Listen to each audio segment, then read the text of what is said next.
identifié, c'est clairement défini dans le livre. On rédige les cahiers des charges. Nous avons déjà un document programmatique de 600 pages avec les forces faiblesses de chaque secteur, les mesures et ce qu'on attend des titulaires de ces postes. On va faire un appel à candidature. Et les 3 qui sortent premiers, c'est ces 3-là, c'est parmi ces 3 que le président va nommer avec le Premier ministre. Donc ça, c'est une réduction de pouvoir. Tu ne pourras pas dire à Doyen Seyba Traoré, si tu gagnes chez toi, tu es élu, tu es nommé, etc. Ça, c'est fini. Ça, c'est la première chose. Le pouvoir du président par rapport à la justice passe par le parquet et par sa présence au niveau du Conseil supérieur de la magistrature. Il sort du Conseil supérieur de la magistrature et les domaines dans lesquels le parquet peut intervenir sont définis par une loi organique. On sait exactement où est-ce le parquet peut intervenir et dans quelles conditions le parquet peut intervenir. Donc ça, c'est réglé dans son rapport avec la justice. Troisièmement, sur le patrimoine, les ressources naturelles, tous les pouvoirs qu'ils ont de signer des contrats en catimini, etc., c'est parce qu'ils ont, l'exécutif a le plein pouvoir sur les ressources naturelles. Alors que la Constitution, dans son article 25, dit que les ressources naturelles appartiennent au peuple. Donc, comme ça appartient au peuple et que le peuple est représenté par l'Assemblée nationale, on ne signera plus de contrat sur les ressources naturelles sans passer le dossier à l'Assemblée nationale, l'informer et qu'il y ait un débat sur la question. Donc ça, c'est réduire le pouvoir du président de la République. Maintenant, les pouvoirs de dissolution qu'il a sur l'Assemblée sont contrecarrés par les motions de censure. Ça, on garde le dispositif. Mais on n'aura plus un président de la République qui peut faire ce qu'il veut. Aujourd'hui, les conditions de recours au pouvoir exceptionnel seront revues. Seront revues de façon drastique. On fixera de façon claire les mesures qui peuvent être prises. Ici, c'est tellement bas. La haute trahison sera définie de façon claire. Le serment du président de la République sera revu. Tout ça, c'est écrit déjà noir sur blanc à ce niveau. Donc, il y a un ensemble de mesures que nous prendrons pour réduire les pouvoirs du président de la République. Donc, il ne s'agira pas simplement de dire qu'il faut réduire le pouvoir du président. Ça passe par la déclinaison d'un certain nombre d'actes. Et je suis parfaitement d'accord avec vous qu'il faut absolument procéder comme ça pour réduire les pouvoirs. Alors, sur le report, moi je ne veux plus en parler. J'avais vu qu'en octobre, l'année dernière, il n'y avait aucune volonté d'organiser l'élection et le président de la République, si tu lis la Constitution, avait tous les pouvoirs de bloquer le pays. Aujourd'hui, tout le monde attend une date d'élection pour le président de la République. C'est incroyable. Alors que dans la Constitution, on dit que l'élection présidentielle doit se tenir dans telle ou telle fourchette. Mais est-ce que vous aviez prévu ça? Tout le monde attend une date pour l'élection présidentielle. Alors que la Constitution l'a déjà réglé depuis longtemps. Donc, moi j'ai compris tout de suite que le président avait tous les pouvoirs pour bloquer le pays. Et comme il n'avait pas la volonté d'organiser l'élection et qu'il avait des complicités pour faire un report unilatéral, j'ai essayé de lui couper l'herbe sous les pieds et de profiter de cette situation pour baisser la tension et de trouver un moyen de discuter pour choisir une date qui est commune. Personne ne m'a compris. On m'a taxé de tous les noms. On m'a dit que je ne pouvais pas avoir le parrainage, que je suis en complicité avec Macky Sall pour lui prolonger son mandat. Alors que dans le schéma que j'ai écrit, il n'y avait pas de prolongation de mandat. À partir du 2 avril, son mandat était terminé. Mais c'est dommage d'avoir raison trop tôt. J'ai eu raison trop tôt. Alors, il a trouvé un prétexte pour casser l'élection. Heureusement que le Conseil constitutionnel nous a sauvés. Il a cassé ce qu'il a voulu faire. Maintenant, on est dans le consensus.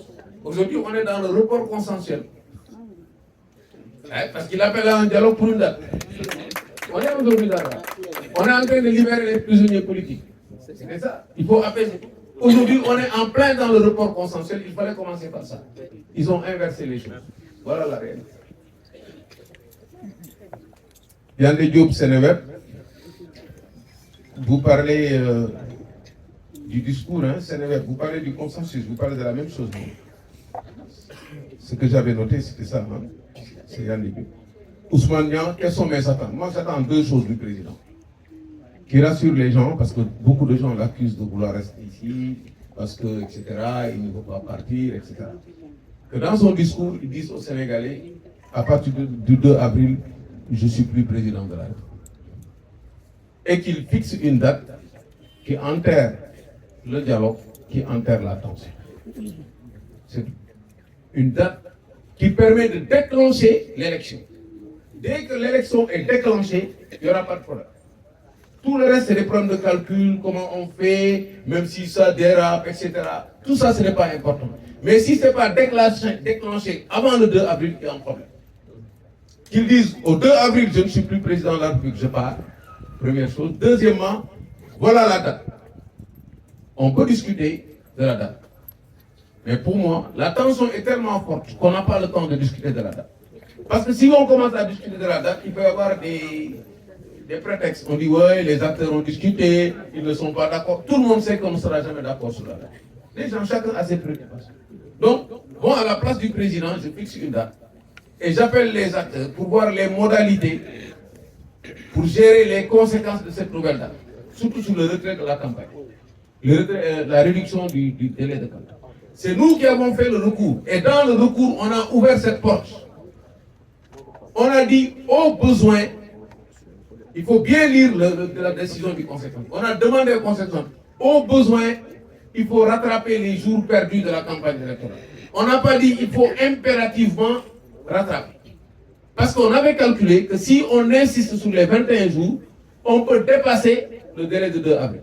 C'est pour ça que dans notre requête, on a dit au besoin. Donc c'est une faculté. Donc tous ceux qui disent qu'on ne peut pas réduire les durées de la campagne électorale, ils n'ont pas bien lu la décision du Conseil constitutionnel. On est prêt à sacrifier quelques jours pour rattraper. Tu as 3 minutes par jour pendant 21 jours, c'est 1 heure et quelques. Si on te dit au lieu de le faire 3 minutes par jour, tu peux faire 12 minutes pendant 5 jours ou bien 1 heure de temps, etc., c'est possible. Donc on a donné toutes les possibilités pour qu'il n'y ait pas d'échappatoire pour ne pas fixer la date. Donc mes attentes sont très claires. 1, je pars à partir du 2 avril. 2, je fixe telle date. 3, j'invite les acteurs à voir les nouvelles modalités en fonction de cette date. Si on le fait, on aura la paix. Donc voilà mes attentes pour ce message que nous attendons tous, qui n'aurait jamais dû être attendu. Si on avait tout respecté et si on m'avait écouté. Voilà. Maintenant, l'autre question, c'est quoi? Alors, pour Khadim, je vais le laisser répondre. Je voulais en profiter pour le féliciter. Il a fait un excellent travail à tous les niveaux et spontanément, il a accepté de travailler avec nous et depuis qu'il l'a fait, il s'engage à ce niveau et il n'y a pas de problème. Et Khalidal, c'est ça que les gens demandent. Ils n'ont pas besoin de grandes théories. Hein. Les gens ont besoin d'un Khalidal. C'est un Khalidal, moi, là, nous avons d'hommes, nous avons mu dem faju mu nekk en sécurité comme ñoom seen bopp ñu am xëy am dépense nga xam ne boo tuddee tànk ceeb di ko lekk waxuma ana waa Touré yi mu wóor na ne dërëm le ko sa ñax nga jël liggéey c'est ça la rek da ngay ñàkk dundee waaye loo xam ne ni soo lekk yaa ngi lekk wala yaa ngi jël xaalisu jàmbur wala tu es obligé nga dugg ci ay luubal pour am loo lekk dëkk boobu doxul.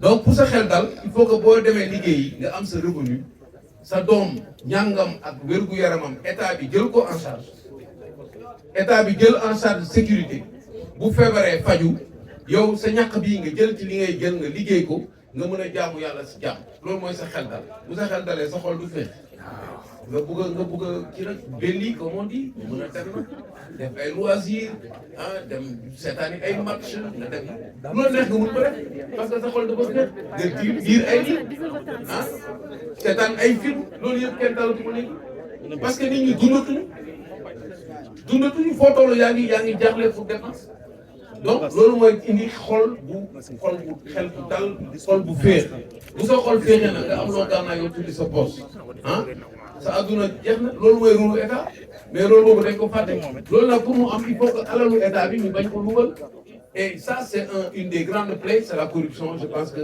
ça on l'a déjà dit et redit plusieurs fois Khadim dina répondre boppam. Qu'est-ce que je pense de l'amnistie? Je l'ai dit, l'oubli. Vous n'y avez sur une commission, pas pareil. Plus jamais ça. Il faut oublier. Mais ça, c'est des questions de droits, de liberté. Mais moi, je suis contre l'amnistie sur les questions financières. alalu réew mi kenn du ci baal kenn dara kenn du ci fàtte dara loolu c'est très clair. Donc notre position sur l'amnistie, amnistie oui pour oublier, mais après avoir fait toute la procédure de réparation, après avoir fait toute la procédure de situer les responsabilités ba xam nu mu demee ñu jël les mesures pour mu bañ a ci am ñu mën ko fàtte. loo xam ne da nga ko bëgg a fàtte da ngay fexe ba du amati waaye loo xam ne da nga ko bëgg a fàtte te bu subaa mën na amaat ça veut dire que mënoo ko fàtte parce que dafay ñëwaat. Donc, il faut absolument... L'amnistie, c'est l'oubli. On n'amnistie pas des personnes. Ay fait la ñuy amnistier dañ naan diggante daaw ak ren ku fi def tel njombe ci telle façon fàtte nañ waaye bu ñu ne woon tey diggante daaw ak ren ku fi luubal alal fàtte nañ ko kon dee nañ kon alal Sénégal bi jeex na kon amnistie ci affaire xaalis moom il n'est pas question képp ku fi dugal affaire xaalis nañ ko leeral bu fekkee ni ñu ko defee procédure bi baaxul comme ni ñu defoon leader yi ñu reprendre procédure yi ñu xam kan moo jël xaalis ku war a rembourser. Donc loolu c'est très clair à ce niveau, on n'a pas de problème sur ça et on a toujours dit bi ñu fi yëkkatee amnistie ba léegi même position bi la ñuy defoon. Alors affaire u bien-être bi di nga ko lié ak pétrole bi soxna si madame Abi Sow Diawara c'est extraordinaire. Aujourd'hui bien-être au Sénégal maanaam féexu Sénégal mu ngi dépendre ci li ñu am ci richesse kenn mënul toog ci jama di yalwaan përëm loolu moo ñu dal am nañu or am gaz am pétrole am zircon am lépp phosphate mu ngi ne gàññ ci réew mi te nit ñi di dee ak loolu donc loolu pour def ko il faut nga jël ressources yi nga dugal ko ci programme yi moom la ñuy def éducation 8000 milliards jël santé dugal ko ci sécurité agriculture xaalis boobu ngay jël bu la ci kenn nax képp ko la wax amoo xaalis da lay nax Sénégal mu ngi fees dell ñi ñëpp di daw di ñëw fii da nga foog ne rek Sénégal bu amoon dara dañ fi ñëw ñëpp a ngi ñëw fii parce que am na xaalis dañ ko jël nëbbu ko même Assemblée nationale on n'a même pas l'état général de nos richesses nga xam ne chaque année bu ñu defee budget dañu war a jël annexe bi ñu ne voilà l'état général des richesses du Sénégal dans chaque domaine voilà les biens qui sont certifiés d'autres qui ne le sont pas d'autres qui sont en cours de certification ba pare chaque année li nga structuré ci xaalis comme recette ci ressources yooyu nga dugal ko ci sa recette dépensé ko noonu nga koy organiser mais yow xamuloo sax li nga am même kër boo ko amee balaa nga def ndono kay di nga wax kër gi li fa nekk di nga ne fii am na néeg am na benn lal bu nekk fii armoire fii am na cin fii am na lii am na lii mais ñun xamuñu ñun Sénégalais kenn mënu la wax lan lañ am ci richesse ba pare nga jox ko ay nit ah ñu bugg ko gérer yow lan la ñuy gérer seen bopp la ñuy gérer parce que lu ci jël doo ko xam donc léegi nag pour que bien yooyu ñu mun ko exploiter correctement il faut que nit ñi am xam-xam pour mun a défendre seen réew am na institut effectivement des métiers du pétrole mais doyul ñun li ñu fas yéene def mooy privé bi dans le cadre de ce qu'on appelle toujours le contenu local privé bi dañ leen di jox des cahiers des charges pour ñu monter des écoles de formation ñu développer ko état bi subventionné leen jox leen ay terrain ñu tabax des écoles dans tous les domaines dans l'amont pétrolier dans l'aval pétrolier naka la ñuy calculer expertise yi yëpp ñu def des nouvelles filières de formation intégré ko dans les lycées professionnels di nga gis ko am bac c'est très important di nga gis ko am bac ñu ne kii dafa am bac pétrole il est spécialisé amont pétrolier kii ñu ne dafa am bac pétrole il est spécialisé aval pétrolier kii mu ngi am bac pétrole dafa spécialisé sur le draft surveille kii dafa sur chaque domaine du pétrole dañ koy utiliser ñu def ci ay formation à la base boo xam ne ba nekk troisième ah ak filière scientifique yi ni ñu koy organiser nii ngeen bàyyi littéraire yi ngeen di def ay L xaw ma la L baax na di seetaat loolu ku nekk nga ko jàngal donc il faut absolument que loolu ngeen comprendre ko et je suis parfaitement d'accord je pense que li waroon question yi je pense que dama jox suñu Xaadim Njaay